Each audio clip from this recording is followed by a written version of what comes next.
हमारे इस YouTube channel के सेगमेंट फास्ट न्यूज में आप तमाम का इस्तकबाल है। इस वीडियो में आप देख सकते हैं कम मिनटों में बहुत ज्यादा खबरें। तो आइए शुरू करते हैं वीडियो को और देखते हैं आज की ताजा तरीन खबरें। करीमनगर में बीआरएस का बंद जारी, रुकने असम्बली गंगुला कमलाकर घर पर नजरबंद। करीमनगर में शहर में हफ्ते के रोज कशीदा सूरत हाल बरकरार रही। बीजेपी की जानिब से एमएलए कैंप ऑफिस पर मुबैना हमले के खिलाफ बीआरएस ने करीमनगर बंद बनाने का ऐलान किया था।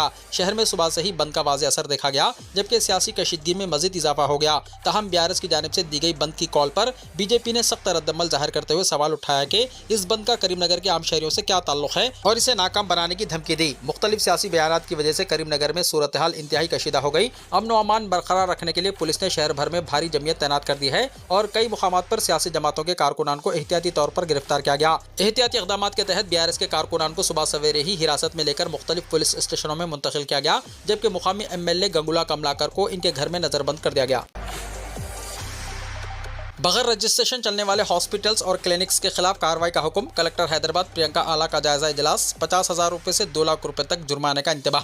हैदराबाद की कलेक्टर प्रियंका आला ने गैर कानूनी और गैर रजिस्टर्ड तिब्बी इदारों के खिलाफ सख्त कार्रवाई करने का इंतबाह दिया है। उन्होंने ओहदेदारों को हिदायत दी है कि बगैर रजिस्ट्रेशन चलने वाले हॉस्पिटल्स और क्लिनिक्स के खिलाफ मुआयना करते हुए 50,000 रुपये से 2 लाख रुपये तक जुर्माना आयद किया जाए। कलेक्टेरिएट कॉन्फ्रेंस हॉल में मुनक्किदा जिलाई सतह के एक अहम इजलास के दौरान PCPNDT और क्लिनिकल इस्टेब्लिशमेंट एक्ट के निफाज पर तबादला ख्याल किया गया। उन्होंने कहा कि अनकरीब क्लिनिकल इस्टेब्लिशमेंट एक्ट से मुताल्लिक तमाम खिदमात को एक ऑनलाइन वेब पोर्टल के जरिए फराहम किया जाएगा ताकि शफाफियत बरकरार रह सके।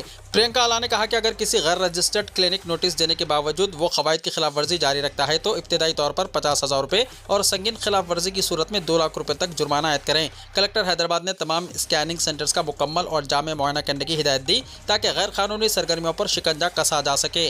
प्रियंका आला ने कहा कि आवाम की सेहत के साथ खिलवाड़ करने वाले तिब्बी इदारों को हरगिज़ बख्शा नहीं जाएगा। हज आज़मीन के लिए रेवंत रेड्डी का बड़ा तोहफा, इजाफी 10,000 रुपये हुकूमत अदा करेगी। तेलंगाना के आज़मीन हज की रवानगी तकरीब से खिताब। चीफ मिनिस्टर रेवंत रेड्डी ने हैदराबाद के हज हाउस में मुनक्किदा तकरीब में शिरकत करते हुए हज आज़मीन की बसों को झंडी दिखाकर रवाना किया। इस मौके पर वज़ीर मोहम्मद अज़हरुद्दीन, सरकारी मुशीर मोहम्मद अली शब्बीर, सदर मजलिस व रुकन पार्लियामेंट हैदराबाद बैरसर असदुद्दीन ओवैसी, वक्फ बोर्ड चेयरमैन सैयद अज़मतुल्लाह हुसैनी, हज कमेटी चेयरमैन अफजल बियाबानी समेत मुख्तलिफ अवामी नुमाइंदे और अक़लियती इदारों के जिम्मेदारान मौजूद थे। अपने खिताब में चीफ मिनिस्टर ने आज़मीन हज को तेलंगाना हुकूमत की जानिब से मुबारकबाद पेश करते हुए कहा कि हुकूमत अक़लियतों की फलाह और बहबूद और तरक्की के लिए हमेशा संजीदा है। उन्होंने कहा कि हिंदू और मुसलमान इनकी 2 आंखों की मानंद हैं और दोनों बरादरियां भाईचारे के साथ तेलंगाना की तरक्की के लिए आगे बढ़ें। उन्होंने कहा कि हुकूमत अक़लियतों की आबादी के तनासुब से इन्हें फलाही स्कीमात फराहम करेगी। चीफ मिनिस्टर ने मसनवी ज़हानत यानी AI के बढ़ते असरात का जिक्र करते हुए कहा कि वाइट कॉलर मुलाजिमतें खतरे में पड़ रही हैं, इसलिए नौजवानों को हुनरमंदी की तरबियत हासिल करके ब्लू कॉलर जॉब्स की तरफ तवज्जो देनी चाहिए। उन्होंने तलबा को ATC, पॉलिटेक्निक और स्किल यूनिवर्सिटी जैसे इदारों से फ़ायदा उठाने का मशवरा दिया। रेवंत रेड्डी ने कहा कि अमेरिका और मशरक़ी वस्ता के अलावा जापान, जर्मनी और जनूबी कोरिया जैसे ममालिक में भी रोजगार के वसी मौक़े मौजूद हैं, इसलिए नौजवान अपनी सलाहियतों को बेहतर बनाएं। उन्होंने बताया कि ईरान जंग की वजह से पेट्रोल कीमतों में इजाफे को बुनियाद बनाकर हज यात्रियों पर फीकस 10,000 रुपये का इजाफी बोझ डाला गया था। ताहम हुकूमत ने 7,000 हाजियों पर पड़ने वाला ये इजाफी खर्च खुद बर्दाश्त करने का फैसला किया है। चीफ मिनिस्टर ने गुज़िश्ता साल उम्रा के दौरान पेश आने वाले बस हादसे का भी जिक्र किया, जिसमें 44 अफराद जाँ बहक हो गए थे। उन्होंने कहा कि मुतासरा खानदानों को हुकूमत की जानिब से फीकस 5 लाख रुपये मुआवजा अदा किया गया। उन्होंने यकीन दिलाया कि हुकूमत अक़लियतों के मसाइल के हल के लिए हर वक्त तैयार है और किसी भी मुश्किल घड़ी में अक़लियतों के साथ खड़ी रहेगी। आखिर में चीफ मिनिस्टर ने कहा कि हर मुसलमान की ख्वाहिश होती है कि वो जिंदगी में एक बार हज अदा करे और हज पर जाने वाले तेलंगाना की खुशहाली और तरक्की के लिए दुआ करे। TGESET 2026 हॉल टिकट्स की आज से इजराई। BE, BTech और B Pharm कोर्सेस में लेटरल दाखिले के ख्वाहिशमंद डिप्लोमा और BSc मैथमेटिक्स डिग्री होल्डर्स के लिए Telangana engineering common entrance test यानी TGESET 2026 15 मई को मुनक्किद किया जाएगा। ये एग्जाम ऑनलाइन कंप्यूटर पर मुबन्नी मोड में सुबह 9 बजे से 12 बजे दिन मुनक्किद किया जाएगा। Convener professor P Chandrashekhar, principal university college of engineering Osmania university ने ऐलान किया है कि 7 मई तक इस टेस्ट के लिए 18,637 उम्मीदवारों ने रजिस्ट्रेशन करवाए हैं। ये एग्जाम तेलंगाना में 16 रीजनल सेंटर्स में 80 टेस्ट सेंटर्स पर मुनक्किद होगा। उम्मीदवार 9 मई से इनके हॉल टिकट्स वेबसाइट tgche.ac.in से इनके रजिस्ट्रेशन तफसीलात का इस्तेमाल करते हुए डाउनलोड कर सकते हैं। प्रोफेसर शेखर ने यह भी कहा कि आखिरी वक्त के रजिस्ट्रेशन की 5,000 रुपये फ़ाइन के साथ 9 और 10 मई और 10,000 रुपये फ़ाइन के साथ 11 और 13 मई को इजाज़त रहेगी। TG EdSET 2026 का 12 मई को इनेकाद। हॉल टिकट्स आज से डाउनलोड किए जा सकते हैं। 2 साल बीएड प्रोग्राम में एडमिशन के लिए Telangana education common entrance test यानी TJ EdSET 2026 12 मई को ऑनलाइन कंप्यूटर पर मुबनी मोड पर मुनक्किद किया जाएगा। ये एग्जाम 2 सेशंस में 10 बजे से 12 बजे दिन और 2 बजे से 4 बजे शाम मुनक्किद किया जाएगा। कन्वीनर वेंकट राम रेड्डी के मुताबिक इस टेस्ट के लिए 7 मई तक जुमला 35,842 उम्मीदवारों ने रजिस्ट्रेशन करवाए हैं। ये एग्जाम तेलंगाना में 16 रीजनल सेंटर्स में 59 टेस्ट सेंटर्स पर मुनक्किद किया जाएगा। उम्मीदवार 9 मई को सुबह 10 बजे से वेबसाइट edset.tgche.ac.in को लॉगिन करते हुए इनके हॉल टिकट्स डाउनलोड कर सकते हैं। कन्वीनर ने ये ऐलान भी किया है कि 5,000 रुपये लेट फीस के साथ इसके लिए 9 मई को रजिस्ट्रेशन और ऑनलाइन दरख्वास्त दाखिल की जा सकती है। TJ EdSET 2026 Telangana council of higher education Hyderabad की तरफ से काकतिया यूनिवर्सिटी वारंगल की जानिब से मुनक्किद किया जा रहा है। तेलंगाना में स्कूल और इंटरमीडिएट के इंतजाम की तैयारियां। तेलंगाना रियासत में तालीमी ढांचे को मज़ीद मुस्तहकम और बेहतर बनाने के लिए हुकूमत ने एक इनकलाबी कदम उठाते हुए इंटरमीडिएट तालीम को स्कूली तालीम के साथ जम करने का फैसला किया है। नए तालीमी साल 2026-27 के आगाज़ से पहले इस अमल को मुकम्मल करने के लिए कोशिशें तेज़ कर दी गई हैं। बताया जा रहा है कि अब 10th क्लास SSC और इंटरमीडिएट के लिए अलग अलग बोर्ड्स के बजाय एक ही मुश्तरका बोर्ड होगा, जिसका नाम Telangana state school education board यानी TGSEB रखा जाएगा। इस मकसद के लिए तेलंगाना इंटरमीडिएट एजुकेशन एक्ट 1971 को मनसूख करके तेलंगाना एजुकेशन एक्ट 1982 में ज़रूरी तरामीम के साथ जल्द ही एक ऑर्डिनेंस जारी किया जाएगा। हर साल तकरीबन 5 लाख तलबा 10th क्लास पास करते हैं, लेकिन मुआशी पसमानदगी और दीगर वजूहात की बिना पर बहुत से तलबा खासतौर पर SC, ST, BC तबक़ात से ताल्लुक़ रखने वाले इंटरमीडिएट में दाखिला नहीं लेते। इंज़माम से इंटरमीडिएट तक की तालीम का हिस्सा बन जाएगी, जिससे तर्क तालीम करने वाले तलबा की शरह कम होने की उम्मीद है। स्कूली तालीम के दायरे में आने के बाद जूनियर कॉलेजेस को समागाक्षा और PM श्री जैसी मरकजी स्कीमात के तहत खतीर फंड्स हासिल हो सकेंगे, जिससे इंफ्रास्ट्रक्चर को जदीद बनाया जाएगा।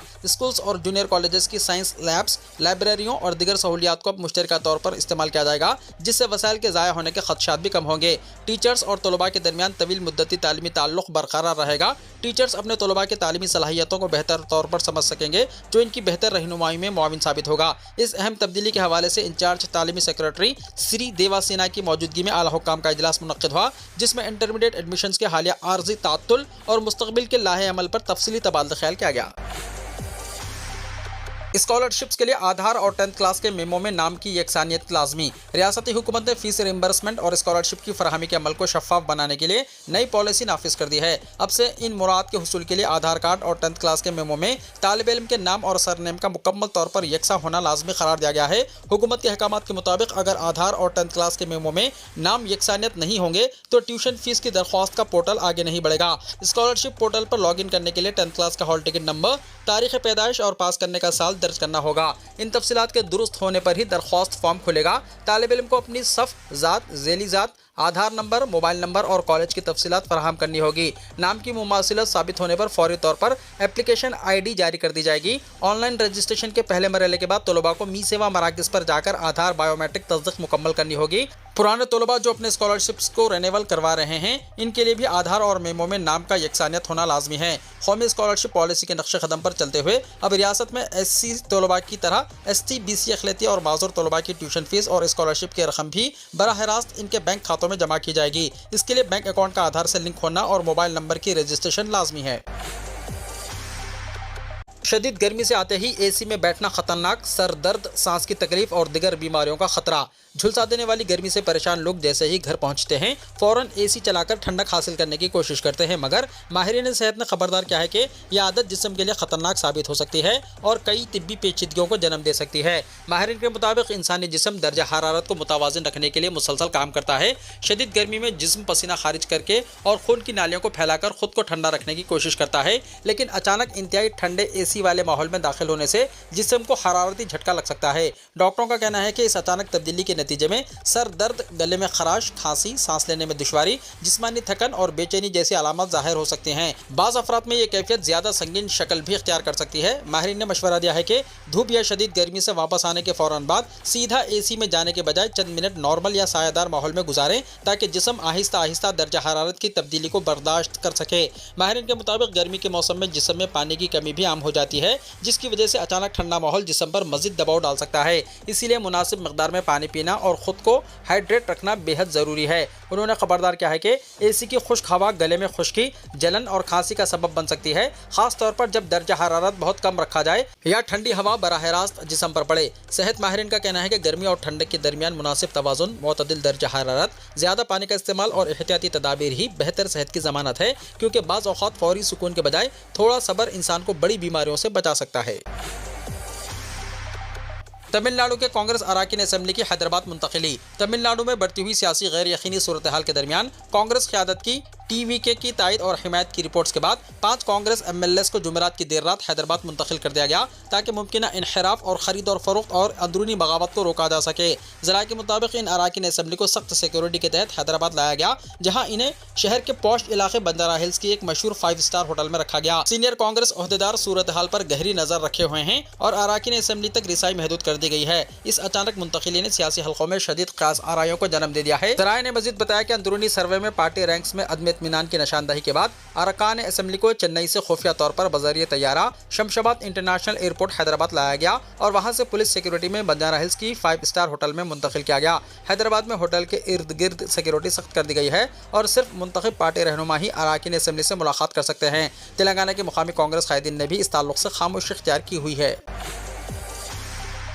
तमिलनाडु में होते होते टली विजय की हलफ बर्दारी, पहले 1 अब 2 सीटों पर फंस गया टीवीके का पेच। तमिलनाडु की सियासत में इन दिनों मुसलसल घमासान देखने को मिल रहा है। सुपरस्टार से सियासतदान बने विजय थलापति विजय के मद्दा इनकी ताजपोशी का बेसब्री से इंतजार कर रहे हैं, लेकिन ऐन मौके पर बाजी पलट गई। हफ्ते को होने वाली हलफ बर्दारी की तकरीब फिलहाल मनसूख कर दी गई है। राजभवन की दहलीज तक पहुंचने के बावजूद थलापति की हुकूमत का मामला सिर्फ 2 सीटों के अदद पर आकर अटक गया है। जुमे को जब विजय गवर्नर राजेंद्र विश्वनाथ आर्लेकर से मुलाकात के लिए पहुंचे तो हर किसी को उम्मीद थी कि अब सस्पेंस खत्म हो जाएगा। विजय ने गवर्नर को 116 अराकीन असेंबली की हिमायत का खत सौंपकर हुकूमत बनाने का दावा पेश किया, लेकिन तमिलनाडु की 234 रुकनी असेंबली में अक्सरियत का जादुई हिंसा 118 है। विजय की पार्टी टीवीके ने खुद 108 सीटें जीती हैं, जिनमें से 2 सीटों पर खुद विजय कामयाब हुए हैं। हिमायत करने वालों की फहरिस्त में कांग्रेस, सीपीआई और सीपीआईएम के अराकीन असेंबली शामिल है, लेकिन मामला आईयूएमएल और वीसीके पर आकर फंस गया। इन दोनों पार्टियों के पास 2-2 अराकीन असेंबली हैं और उन्होंने अब तक अपनी हिमायत का खत जमा नहीं कराया। गवर्नर ने साफ कर दिया है कि जब तक 118 अराकीन असेंबली की तहरीरी हिमायत नहीं मिलती वो हुकूमत बनाने की दावत नहीं दे सकते। जैसे ही हलफ बर्दारी मनसूख होने की खबर फैली, चेन्नई की सड़कों पर सन्नाटा और मायूसी छा गई। टीवीके के हजारों हामी जुमे की सुबह गवर्नर हाउस लोक भवन के सामने जमा हो गए और नारेबाजी शुरू कर दी। भीड़ को काबू में करने के लिए पुलिस को हल्का लाठीचार्ज करना पड़ा और कई हामियों को हिरासत में भी लिया गया। दूसरी तरफ सियासी गलियारों में नई सियासी खिचड़ी पकने की चेमगोइयां भी तेज हो गई हैं। कहा जा रहा है कि अगर विजय अक्सरियत साबित नहीं कर पाते हैं तो डीएमके और एआईएडीएमके हाथ मिला सकते हैं। तहम टीवीके ने भी सख्त रुख अपनाते हुए धमकी दी है कि अगर अपोजिशन ने इस तरह हुकूमत बनाने की कोशिश की तो इनके तमाम अराकीन असेंबली इज्तिमाई इस्तीफा दे देंगे। इस सियासी हलचल का असर अब दिल्ली की पार्लियामेंट तक पहुंच गया है।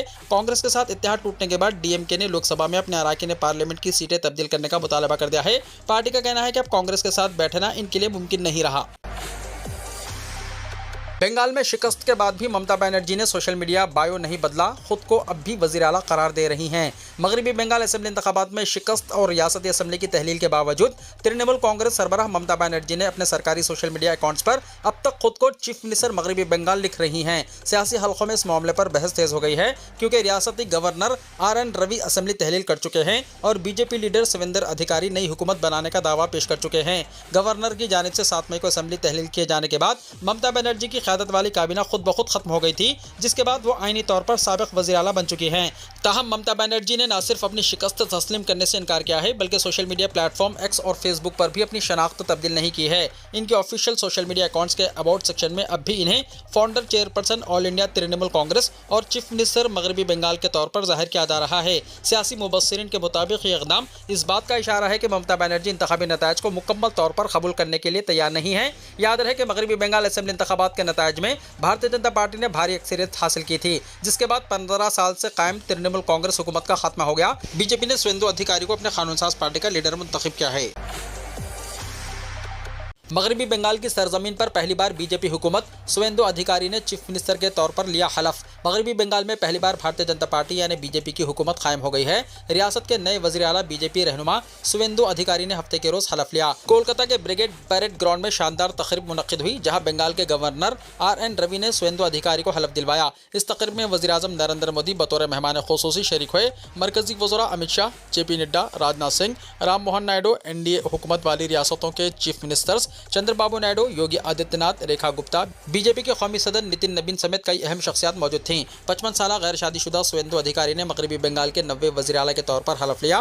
वो इस ओहदे पर फायज होने वाले पहले बीजेपी रहनुमा बन गए हैं। इनके साथ बीजेपी रहनुमा दिलीप घोष, अग्निमित्रा पाल, अशोक कीर्तिनिया, नीतीश परमानिक और किशोरियाम टोडो ने भी वज़रा के तौर पर हलफ लिया। शुवेंदु अधिकारी 15 दिसंबर 1970 को मशरक़ी मदनीपुर जिले में पैदा हुए। वो 1998 में ममता बनर्जी की कायम करदा तृणमूल कांग्रेस में शामिल हुए और जल्द ही ममता के करीबी साथी बन गए। 2004 में उन्होंने तमलुक से लोकसभा इंतखाब लड़ा, लेकिन शिकस्त खाई। 2006 में पहली बार कांती दीक्षित असेंबली हल्के से MLA मुंतखब हुए। बाद में 2 बार रुकने पार्लियामेंट बनकर लोकसभा पहुंचे। वो माजी में ममता बनर्जी की काबीना में वजीर भी रह चुके हैं। ममता बनर्जी के भांजे की वजह से इख्तलाफात पैदा होने पर उन्होंने साल 2020 में तृणमूल कांग्रेस छोड़कर बीजेपी में शमूलियत इख्तियार की। इसके बाद से वो रियासत में बीजेपी की क़यादत करते रहे और इस साल असेंबली इंतखाबात में पार्टी की कामयाबी में अहम किरदार अदा किया। उन्होंने साल 2021 के असेंबली इंतखाबात में नंदीग्राम में और हालिया इंतखाबात में भवानीपुर में ममता बनर्जी को 2 मरतबा शिकस्त देकर सनसनी फैला दी।